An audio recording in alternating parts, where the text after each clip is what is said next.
Bah,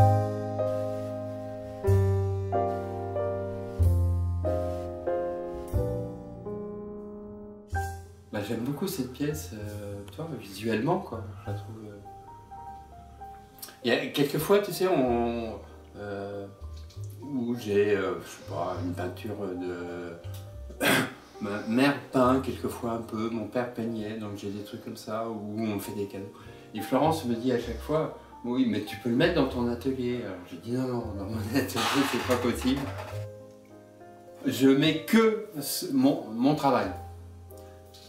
Parce que je trouve déjà les murs sont remplis, tu vois. Je suis moins perturbé par mon travail.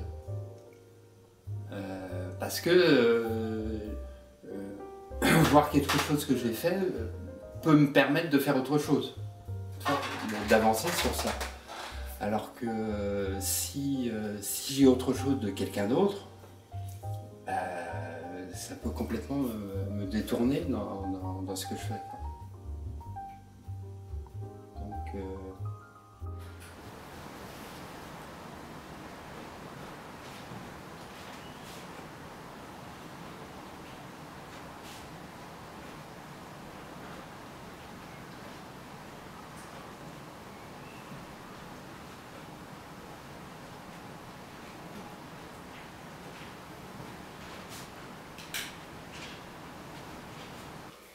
et je le remplis. Donc c'est en suspension et en fait ce qui se passe, c'est que la poudre en suspension colle à la paroi par absorption, c'est-à-dire que l'eau est absorbée par le biscuit, c'est-à-dire qu'en fait là c'est de la porcelaine qui a été cuite qu'à 960 degrés, donc elle est un peu poreuse. Et après, je jette tout ce qui est en trop. Et surtout, je remue comme ça, doucement, pour pas qu'il y ait une goutte qui se forme à un endroit.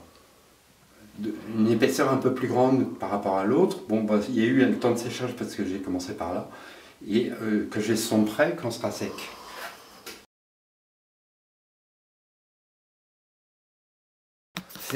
C'est des carreaux de céramique pour mettre autour d'un évier, en fonction de la dimension de l'évier.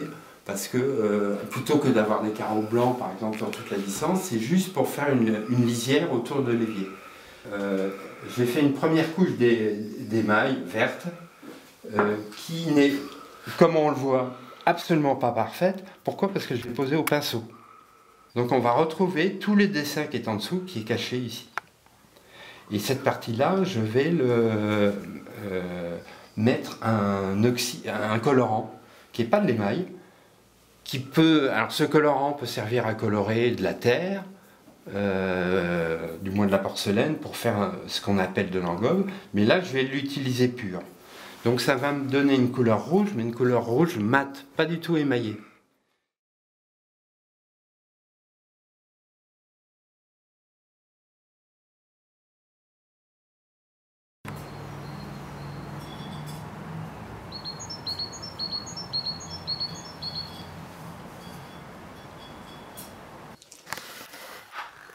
Bon.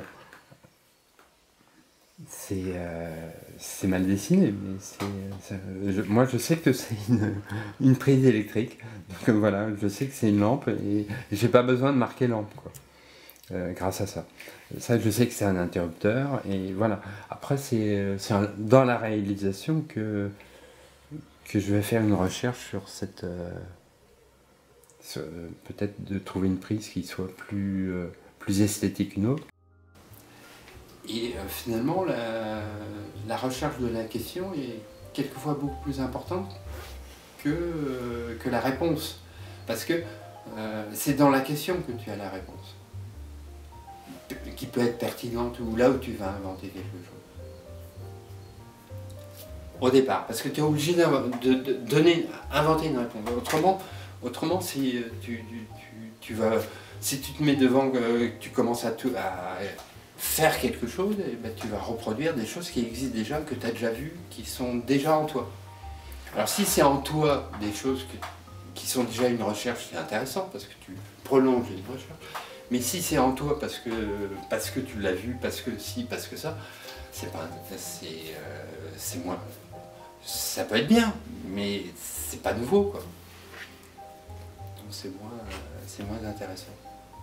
Et donc la question est souvent en architecture, tu trouves ça aussi. On te donne un programme avec un client, ou que ce soit un client privé ou public ou une commune. Et quelquefois, si tu arrives à un projet qui est intéressant, parce qu'à un moment donné, par rapport à ce programme, qui est assez basique, a priori, qui définit des besoins, tu vas capter un besoin qui n'est pas formulé forcément d'une manière claire, et tu vas réussir à capter quelque chose et avoir une idée qui te dit, bah, tiens, ça pourrait être fédérateur de tout ça.